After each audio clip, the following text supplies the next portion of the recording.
What is up, duelists? Welcome back to yet another Yu-Gi-Oh video, and today we're talking about going second tech cards in Yu-Gi-Oh Master Duel at the moment. Which ones should you play? Which ones shouldn't you play? Should you be playing a lot of hand traps? Because, like, of course you want to try and stop people from doing their Azamina, White Forest, Snake Eyes combos. Or should you be relying on board breakers because those decks are, like, incredibly hard to hand trap and play through them quite well? We're discussing that in today's video. I hope this helps you prepare for your ranked grind, your duelist cup, whatever it is that you're trying to play. And if it is helpful, feel free to let me know in the comments down below. Always happy to hear your feedback. Without further ado, hope you enjoyed today's video. Let's get started.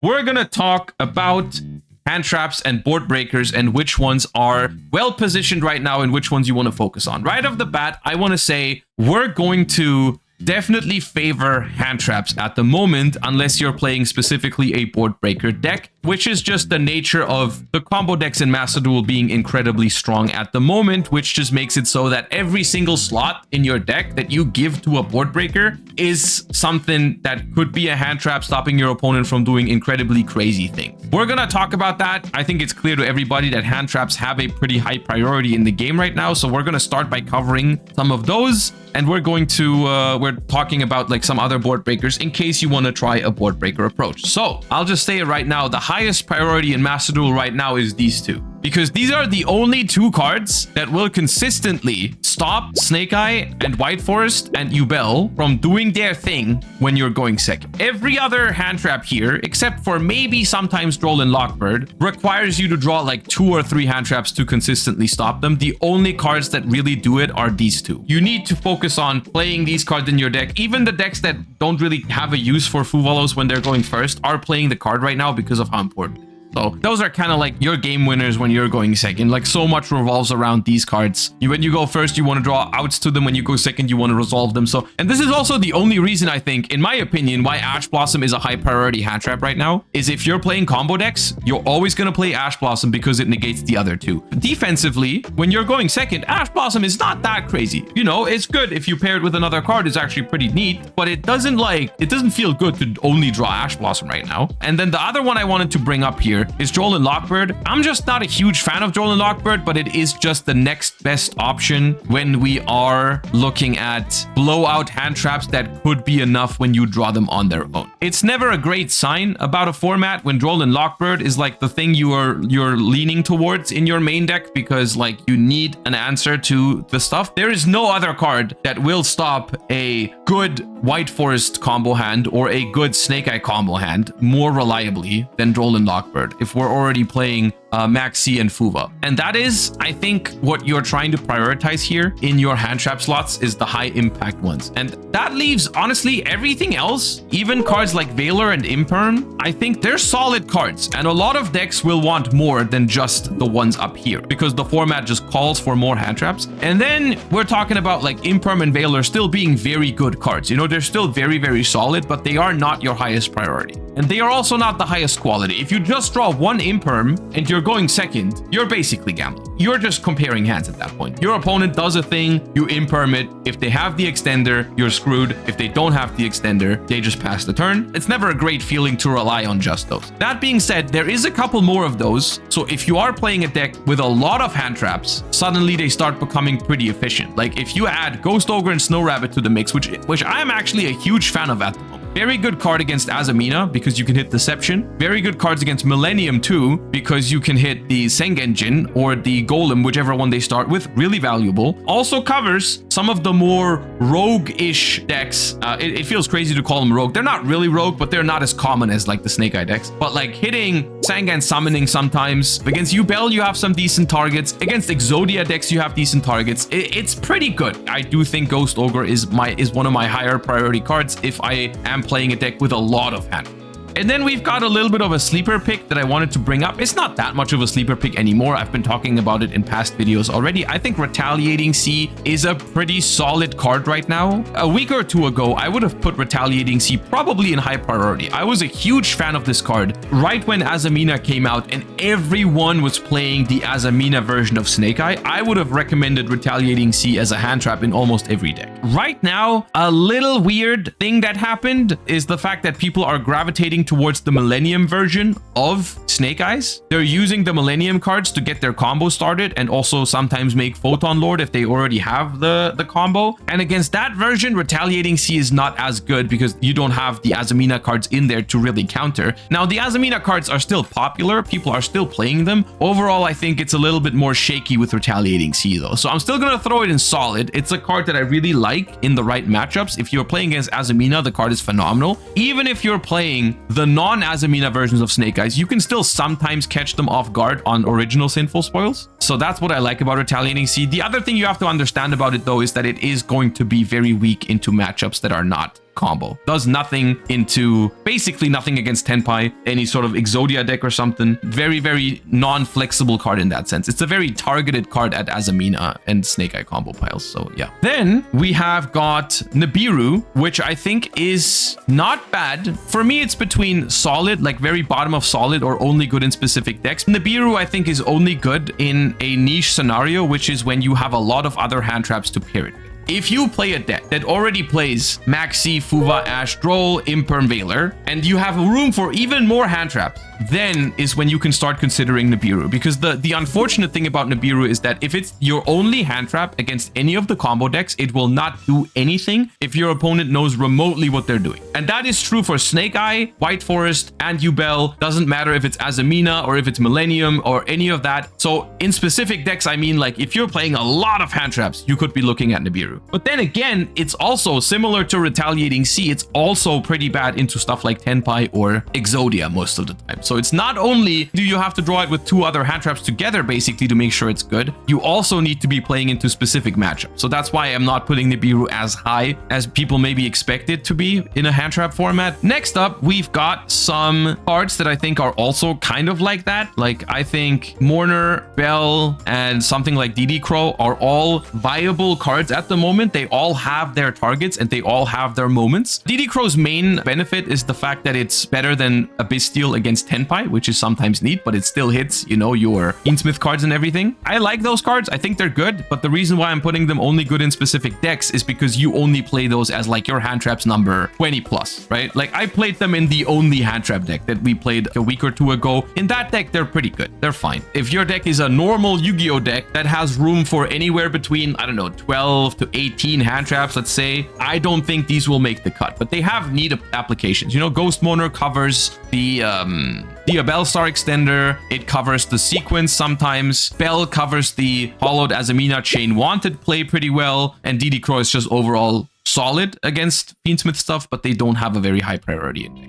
That being said, Skullmeister is probably just mid. Skullmeister is like these, but worse. Like, I can't really imagine a scenario where you play that many hand traps that you play Skullmeister. Even in a deck that had only hand traps, I didn't play Skullmeister. So that's that. Bystials, I think, are pretty solid right now. A large portion of these decks, specifically the Snake Eye decks, they do rely on using the Fiendsmith cards in every single combo. And that is a good thing to have Bystials for. The only thing that makes me not put Bystials in high priority, not all of their combos need the Engraver package. If your opponent opens with Engraver and that's their only starter, of course the Bystial is crazy good. But if your opponent opens Diabellstar or just straight up Bonfire, Snake Eye Ash, or Poplar or Original into their combo, then the Bystials are just not going to feel great. They do need to be paired with more hand traps. I think the difference between a Bystial and Nibiru, though, is that the Bystial is already worth it if you just pair it with one hand trap. With Nibiru, that's not always true. If you draw Nibiru Imperm, you're not safe. If you draw Bystial Imperm, I'd say if you use those cards in the right order, it's pretty good. Just hit him with like the Imperm first and then use the Bystial when they extend with Fiendsmith or something like that. Also, Magnamoot is just a phenomenal card that provides you more value. So even if Magnamoot does not completely stop your opponent from doing their thing, it'll still be annoying for them and you'll still get an extra Bystial later or a better push on your turn. So I do think Bystials are pretty solid somewhere in here. Dimension Shifter is, of course, depending on how you look at it. Of course, it's only good in specific decks, but in those decks that can play it, it has a very high priority. So this is one of the cards that, depending on how you're looking at it, it goes into either one of these categories. I think I'm going to leave it up here. If you can play it, it is a pretty high priority right now. Because once again, it falls into that category of it's good enough if you draw it alone. Most White Forest / Snake Eye decks, they might just pass the turn to Dimension Shifter.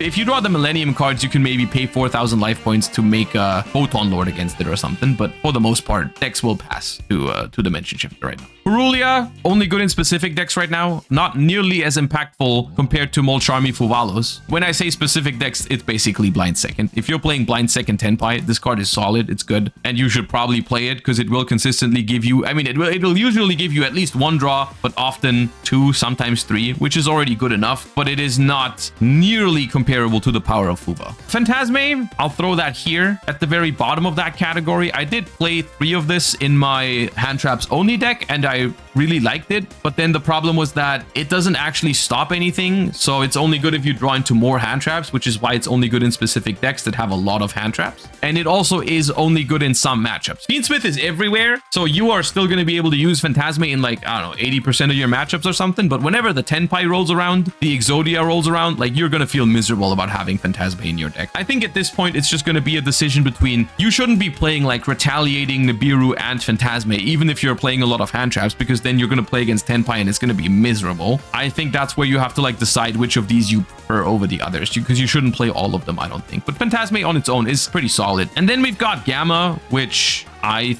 think is only good in specific decks right now. I mean, like most decks don't want to play a driver break for the payoff of 1 Gamma. Like ever since this card has been limited, it's just not that good anymore. If you're playing a Blind Second deck, you might consider it still. Maybe alongside some Psyframe, what's the spell one? Delta? You might consider in decks that play Delta. You can play it in Dragon Link that have synergy with the driver to send it for one of the Red Eyes monsters. I forgot what the name of the one was, but they do play that for that. So I think it's like worth mentioning. All right, and now we're talking board breakers and power spells and other things like that, which are in a tough position right now because like I mentioned earlier, if you're playing any of these cards, you're playing not a hand trap in that slot. And right now, hand traps have a very high priority because stopping these combo decks from comboing is kind of everything. So most of these are not going to be like good in a mix of some hand traps, some board breakers, most of them. So we're looking at these mostly through the perspective of how good are they in like a normal quote unquote deck where you play hand traps. Is there maybe a card here that you would forego more hand traps for? And there are some here. The other ones are mostly going to be good in specific decks that play only board. But let's start with some of the stars here. Of course, because it is such a hand trap heavy format, if you are playing a combo deck, Cult by the Grave and Crossout Designator are very, very high priority right now. Despite when you're going second, these cards are not going to feel great because they could be more hand traps and you might get comboed on, and Cult by is not going to be good enough to break a Snake Eye board. Maxi and Molcharmi Fuvalos, and to an extent Dolan Lockbird and other hand traps are important enough to the point where every combo deck wants to play Cult by and Crossout. Cards that help you resolve your crazy turn 1 combos, which is probably why they shouldn't be allowed, but that's a different topic. They are pretty good right now. Another card that I think has high priority in the right deck for it is Forbidden Droplet. I would not advise you to play Forbidden Droplet in most decks, but in Tenpai specifically, this is one of the craziest cards. Like no matter if you're playing Board Breaker Tenpai or Hand Trap Tenpai, I think Droplet is one of the scariest cards to go up against at the moment because it's one of the few cards that can actually beat a full board. Which is kind of like a common theme here with this tier list, right? As you can tell from the top ranks, it's only the cards that are like good enough on their own, right? And that is why I think Droplet is up here. And I think that's going to be the only ones I really throw up in here. Like for example, Triple Tactics Talents is a very solid card right now. People are playing a lot of hand traps. So if you're going first, Talents is often going to feel very powerful. Now, the problem is with Talents is that going second, most of the time, if your opponent does their thing, Talents is not strong enough to break it. And when you're going first, if you compare it to cards like Ash, Called By, or Crossout, is that it lets the opponent's monster card resolve and then Talent. If they have a Maxi or a Fuva, yeah, you can draw 2 cards. Yeah, you can look at their hand and maybe see how bad your situation is. But ultimately, that Maxi or Fuva has resolved. So you still can't really do anything about that. It is still solid. I think a lot of these other cards have higher priority right now for most decks in the game. Lightning Storm and other back row removal like Feather Duster. This also includes Heavy Storm. I just didn't bother putting Harpy's Feather Duster and Heavy Storm in the same thingy because they're basically the same thing. Pretty good in specific decks that blind second right now, I would say. Specifically board breaker only decks. Those cards are pretty powerful. I would not advise you to play them in any of the combo decks or anything like that. If you're not playing a full-on board breaker approach, these cards are not going to be strong enough. But in a full-on board breaker approach, they are pretty good, I think. And I suppose the same is true for cards like Thrust, Dark Ruler no more. If you're playing a Breaker deck, I think Dark Ruler is pretty solid right now. I think Lightning Storm and Duster are pretty good. I think Thrust is pretty good. I think Ultimate Slayer is a very solid option as well. I think Raigeki and Dark Hole are a little mid, but they might still make the cut in a board breaker only deck because it's just an easy way to force an Omni Negate, and it also makes it so that you can get spells in the grave in the Sky Striker version. So I do think that's fine. The specific reason, because someone's asking that right now, Droplet I think is better than Dark Ruler because Droplet can dodge your opponent's Effect Veilers and Imperms, which is a very relevant thing when you're playing Tenpai. Sometimes you go hand trap your opponent like crazy, and then you have like a Pydra, but they have an Imperm and you only have the Pydra because there's not actually that many Tenpai engine cards. So if you have Droplet there, not only can you stop maybe something they were still able to end on, but you also force through your Pydra through their Veiler or Imperm, which I think is very, very valuable. Also, there is sometimes ways how the Snake Eye deck can negate the Dark Ruler no more. Super Poly is not terrible right now. Probably towards the bottom of only good in specific decks. Like if you're playing a board breaker deck like Tearlaments and stuff like that, it's fine. Some stun decks play it just to get the board empty. I don't love it. Cosmic Cyclone, pretty mid, pretty low impact at the moment. Unfortunately, not a format where Cosmic Cyclone is good enough. Like there's obviously good targets for it, like the Snake Eyes Field spell. You can banish Sequence from the Desiree. Ultimately though, it is a 1-for-1 trade against a deck that goes like +10 off of one card. So you're just not keeping up if you make those kind of trades. Evenly Matched ultimately is overall mid at the moment. The problem is that the best going second deck cannot play it, which is Tenpai. If there was a different blind second deck that was actually really strong right now, Evenly would probably be fine in it because like you force the Omni Negate, which there's sometimes, depending on the version, there's just 2 Omni Negates, right? There's like an Azamina, Ilya, Sylvia, and the Desiree. Forcing those 2, then activating Evenly, and then still winning the game after is incredibly difficult. So I think it's like not a terrible card in the right deck for it, but I personally think it's a little bit, you need a little bit too much to make it work. Book of Moon is not impactful enough at the moment in the slightest. Book of Eclipse is slightly better because you can turn off Desiree, which is untargetable if it has a sequence under it. So I think this is mostly a fine bait for Omni Negates in those matchups. I don't hate it completely. It's not nearly as bad as Book of Moon. Actually, this is also down here. I think Change of Heart is very, and Change of Heart also stands for other,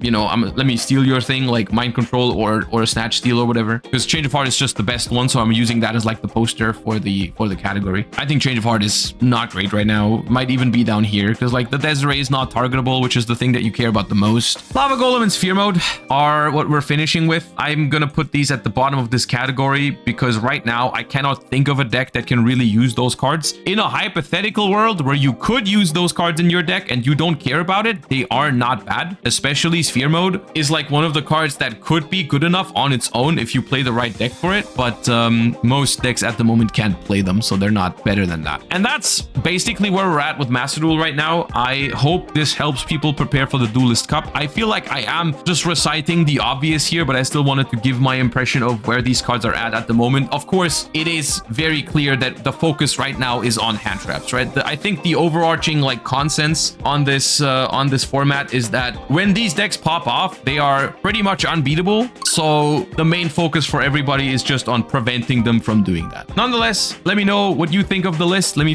think if I'm underrating or overrating a certain card, and tell me what you're gonna do in the upcoming second stage. Are you gonna try hard or just play for fun? And what decks are you playing and which of these cards are you using? All that good stuff. Hope you enjoyed the video. Thank you for watching, and I'll see you guys next time, and good luck in your Duelist Cups.